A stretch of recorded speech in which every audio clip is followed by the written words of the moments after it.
আসসালামু আলাইকুম। বনি ইসরাইলের এক লোক অন্য এক লোকের কাছ থেকে 1000 দিনার ঋণ চাইল। তখন সেই ঋণদাতা ব্যক্তি বলল, কয়েকজন সাক্ষী আনো, আমি তাদের সাক্ষী রাখব। সে বলল, সাক্ষী হিসেবে আল্লাহই যথেষ্ট।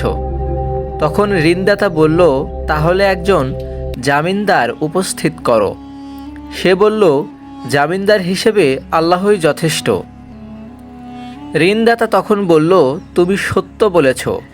এরপর নির্ধারিত সময়ে তাকে 1000 দিনার দিয়ে দিল।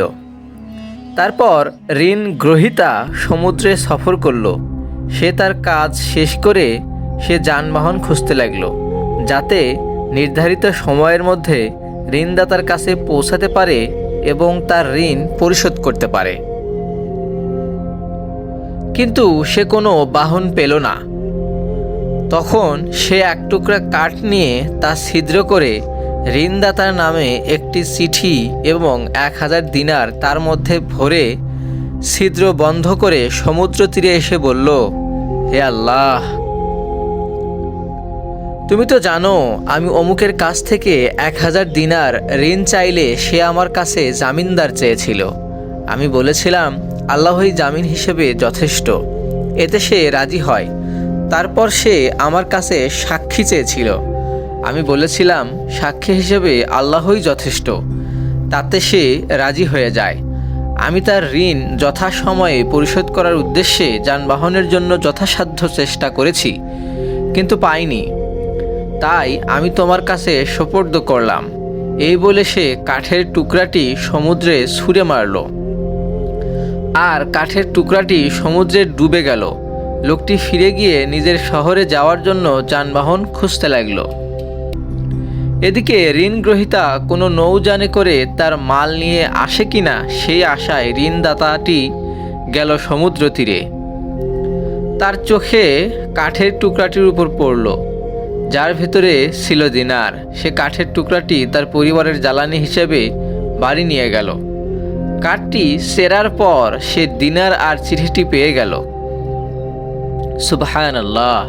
কিছুদিন পর ঋণ গ্রহীতা 1000 দিনার নিয়ে এসে হাজির হলো। বলল, আল্লাহর কসম, আমি আপনার দিনার যথাসময়ে পৌঁছে দেওয়ার জন্য যানবাহনের খোঁজে ছিলাম, কিন্তু এই যে এখন নৌযানে করে এলাম, তার আগে আর কোনো নৌযান পাইনি। ঋণদাতা বলল, তুমি কি আমার কাছে কিছু পাঠিয়েছিলে এর আগে? ঋণগ্রহীতা বলল, আমি তো তোমাকে বললামই যে এর আগে আর কোনো নৌযান পাইনি। সে বলল, তুমি কাঠের টুকরার ভেতরে যা পাঠিয়েছিলে তা আল্লাহ তোমার পক্ষ থেকে আমাকে আদায় করিয়ে দিয়েছেন। তখন সে আনন্দ চিত্তে 1000 দিনার নিয়ে বাড়িতে ফিরে গেল।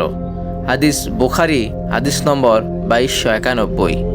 এখানে ঋণ গ্রহীতা ভেবেছিল তার কাঠের টুকরার মধ্যে পাঠানো টাকা হয়তো ঋণদাতার নিকট পৌঁছাবে না। তাই কিছুদিন পর সে নৌযানে করে আবার 1000 টাকা নিয়ে এসেছিল ঋণদাতার কাছে, যাতে করে সে 1000 টাকা পৌঁছে দিতে পারে। কিন্তু তিনি হয়তো ভাবেননি মহান আল্লাহ তাআলার কুদরত বোঝা বড় মুশকিল। যেখানে তিনি আল্লাহ সুবহানাহু ওয়া তাআলাকে সাক্ষী করেই টাকা ধার নিয়েছিলেন, সেখানে আল্লাহ সুবহানাহু ওয়া তাআলা তার বান্দার আশা অবশ্যই পূরণ করবেন। সুতরাং প্রত্যেকটা কাজে আমাদের সকলকে আল্লাহ সুবহানাহু ওয়া তাআলার উপর তাওয়াক্কুল করা উচিত। প্রিয় মুসলিম ভাই ও বোনেরা, আল্লাহ সুবহানাহু ওয়া তাআলার উপর পূর্ণ তাওয়াক্কুল রেখে মহান আল্লাহ তাআলার বান্দারা যদি মনে কোনো আশা পোষণ করেন, আল্লাহ সুবহানাহু ওয়া তাআলা অবশ্যই বান্দার নেক আশাকে পূর্ণ করে দেন। সুবহানাল্লাহ। মহান আল্লাহ তাআলা আমাদেরকে ইসলামের সঠিক পথে রেখে দ্বীনের পথে চলার তৌফিক দান করুন, আমিন। ভিডিওটি কেমন লাগলো জানাবেন এবং এমন আরও ভিডিও পেতে আমাদের চ্যানেলটি সাবস্ক্রাইব করে আমাদের সাথেই থাকুন।